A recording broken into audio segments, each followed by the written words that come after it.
Dans cette rue cachée derrière ce haut mur d'enceinte, une superbe demeure.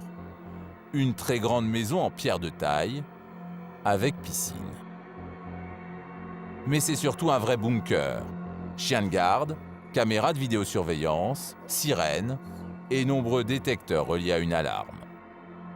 Sans parler de cette défense naturelle, une falaise infranchissable de plusieurs mètres de haut. Dernière petite chose à rajouter dans la valise, qui sera trop chargée comme d'habitude. La propriétaire de cette maison, c'est Martine, 59 ans. Avec son mari, elle s'apprête à partir pour 2 semaines de vacances en Égypte. Et cette année, pour encore mieux protéger sa maison, le couple a investi dans un tout nouveau système. Et le fait de partir en laissant une maison occupée, avec des animaux bien soignés, c'est vraiment une tranquillité d'esprit qui permet de passer des vacances encore plus agréablement. Ça s'appelle le home sitting. Des gens s'installent chez vous et gardent votre maison pendant votre absence. Et pas n'importe qui. Oui? Bonjour, je vous ouvre, vous pouvez rentrer la voiture. Je suis désolée de vous accueillir avec la pluie. Voici le couple qui va garder la maison de Martine pendant ses vacances. Jean-Michel et Marie-Josée, 2 jeunes retraités adeptes du home sitting depuis 1 an. Alors avec ce mot, c'est vrai que... On va commencer donc par votre espace. Le gardiennage de sa maison, Martine le paye 400 € par mois. Une somme qu'elle verse au site internet qui l'a mise en contact avec Jean-Michel et Marie-Josée. Avec des rangements, notre petit panier d'accueil habituel, sur la mezzanine. Notre couple, lui, ne touche rien. Mais il profite de tous les avantages de la maison.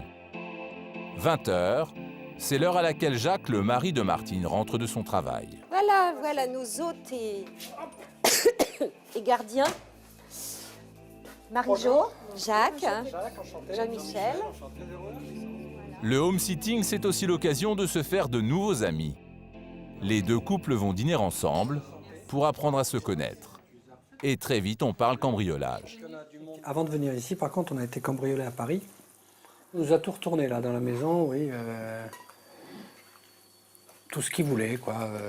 Beaucoup de choses ont disparu. Les 2 couples ont déjà vécu ce traumatisme. J'en ai eu 5, oui. Le dernier, avec, on m'a est- fait rentrer avec... On n'est plus décontracté à la fin ou on s'y habitue? Non, on ne s'y habitue pas. Non. Et on fait des cochons. Ouais, je vais bien le croire. Longtemps. Mais ce qu'ils redoutent le plus, c'est ce nouveau phénomène de homejacking. Vous avez ce phénomène de homejacking chez vous? Pour s'en prémunir, Jacques a tout prévu. Et à la fin du repas, il nous invite à le suivre. Tiens, je vais vous montrer quelque chose.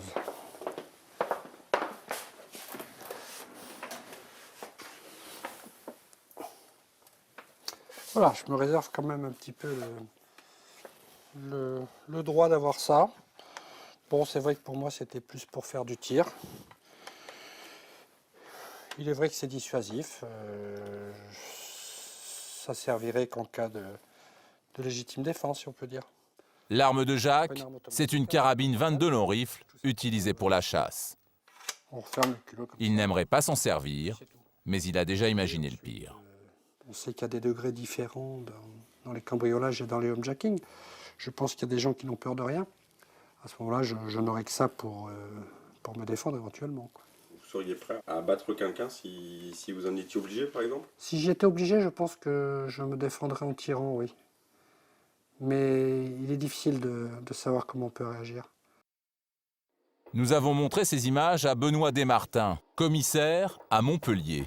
Face à l'augmentation du nombre de Français qui se disent prêts à tirer en cas d'agression, le policier dénonce une dérive ultra-sécuritaire.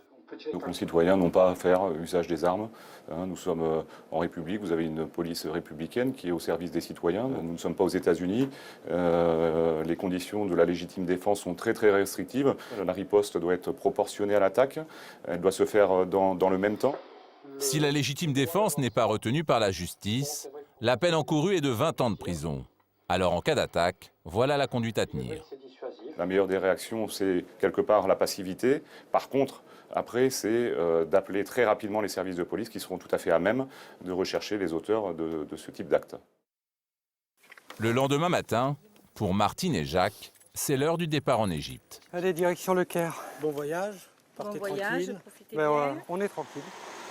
À leur retour 15 jours plus tard, ils retrouveront leur maison telle qu'ils l'avaient laissée et leur chien en pleine forme.